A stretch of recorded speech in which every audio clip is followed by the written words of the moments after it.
हम सब जानते हैं अपने अधिकार के बारे में। हमें पता है कि हमें हमारा भारतीय संविधान हम हर एक भारतीयों को 6 प्रकार का अधिकार देता है, जिसे हम मौलिक अधिकार कहते हैं, इंग्लिश में फंडामेंटल राइट्स कहते हैं। अगर हमारे कोई फंडामेंटल राइट्स के साथ में किसी प्रकार का कोई वायलेशन होता है तो हम उसके लिए हम अपने अधिकार के लिए लड़ सकते हैं, हाई कोर्ट और सुप्रीम कोर्ट जा सकते हैं। लेकिन जिस प्रकार से हम अपने राइट्स को जानते हैं जो कि हमें संविधान देता है, तो क्या हम अपनी ड्यूटीज़ के बारे में जानते हैं जो वो भी संविधान ही देता है? जी हाँ, आइए आज हम बात करेंगे फंडामेंटल ड्यूटीज़ के बारे में, जो कि हमें संविधान हम हर एक भारतीयों को ये ड्यूटीज़ देता है।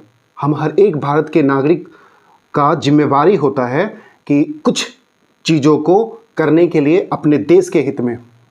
आइए आज हम इसी चीज़ पे बात करेंगे। मेरा नाम है संदीप और मैं आज इसी टॉपिक को आपके सामने रखने वाला हूँ। देखिए, फंडामेंटल ड्यूटीज़ के बारे में अगर हम बात करें तो फंडामेंटल ड्यूटीज़ शुरुआत से हमारे संविधान में नहीं थे।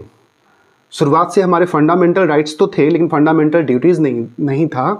फंडामेंटल ड्यूटीज़ जो है संविधान के चौथा के ए भाग में ऐड किया गया, और ये जो ऐड हुआ है 42वां संविधान संशोधन के द्वारा 1976 में हमारे संविधान में जोड़ा गया, जो कि उस वक्त सिर्फ 10 फंडामेंटल ड्यूटीज़ के बारे में बात हमारा संविधान करता था। लेकिन आज अगर हम देखें तो फंडामेंटल ड्यूटीज़ टोटल 11 है। जी हाँ, 11 फंडामेंटल ड्यूटीज़ हर एक भारतीयों के लिए है, जो कि 11वां जो संविधान संशोधन हुआ था, 86वां संविधान संशोधन हुआ था 2002 में हमारे संविधान में ऐड किया गया।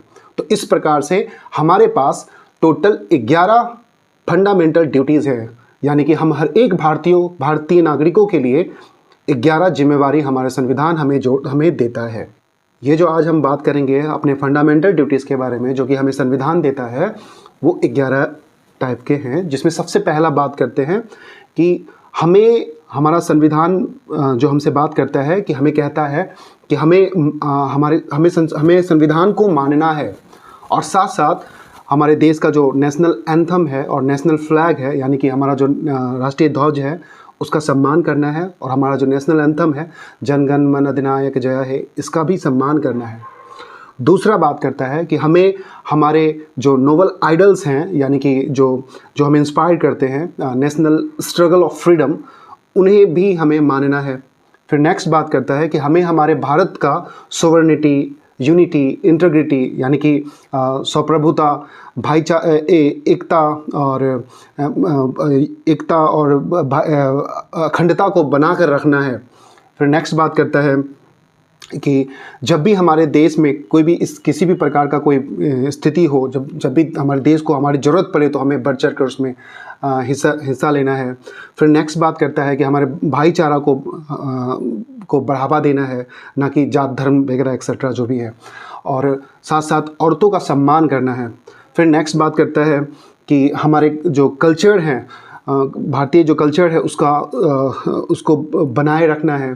फिर नेक्स्ट बात करता है कि जो हमारा नेचुरल इन्वायरमेंट है उसे भी प्रोटेक्ट करना हमारी जिम्मेवारी है। जी हाँ, जैसे जंगल हो गए, लेक्स हो गए, रिवर्स हो गए, वाइल्ड लाइफ हो गए, इन सबों को। फिर नेक्स्ट बात करता है कि हमें डेवलप करना है साइंटिफिक टेम्पर को। फिर नेक्स्ट बात करता है कि हमें सेफ गार्ड रखना है अपने पब्लिक प्रॉपर्टी को, यानी कि किसी प्रकार का वायलेंस होता है तो उसमें हमें अपने पब्लिक प्रॉपर्टी को सेफ गार्ड करना है। फिर नेक्स्ट बात करता है कि हर एक प्रकार के एक्सीलेंस में के लिए अपने आप को परिपक्व रखना है। फिर नेक्स्ट और आखिरी, जैसा कि हमने कहा, 11वां जो आया था वो 86 अमेंडमेंट के द्वारा 2002 में हमारे कॉन्स्टिट्यूशन में ये 11वां सिटीज़न ड्यूटीज़ जो है वो ऐड किया गया। वो ये बात करता है, वो जो कि हर एक पेरेंट्स के लिए है, कि आप अपने बच्चों को, जो कि 6 साल से 14 साल के बच्चों को पढ़ाई लिखाई में आप उसके हिस्सेदार बनेंगे, उसे पढ़ाएंगे लिखाएंगे और देश के लिए आगे बढ़ाएंगे। ये हम सब का एक कर्तव्य है। आई होप कि ये कर्तव्य हम सब निभा रहे हैं और अच्छे से आगे भी निभाएंगे अपने देश के लिए, अपने लिए और अपने समाज के लिए। जय हिंद, जय Bharat, happy independence day. Thank you.